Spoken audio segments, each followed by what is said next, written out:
Here we have a workflow created as the user BW Lockley. We open the share workflow modal and we add a new user, being Blake at Portant.co. We're now in the Gmail for Blake at Portant.co, and we're just waiting for the emails to come through that show that we have shared our workflow and the resources within the workflow. So those resources include the outputs folder, this is where documents are created, the source file, this is where the data comes from, and the template file, this is how the data is presented. You also see we have an email, or these are the two resources, and you also see that we have an email saying that we've shared the workflow. So opening as the user Blake at Portant.co, we're now in the shared workflow, and we're being prompted to provide the full drive scope.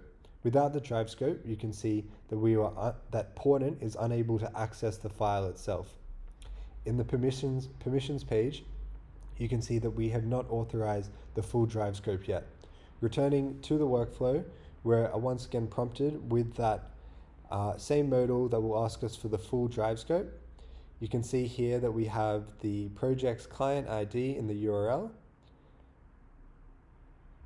and we'll go ahead and provide that authorization. As you can see, we're now requesting the full drive scope. We'll go ahead and click allow, and now we'll attempt to start the automation again.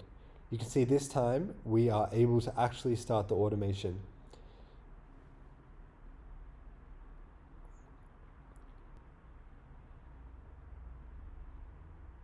Now that the automation is complete, we can see our new output. Going into the output, because we shared those resources through Google Drive, we can see that both users have access.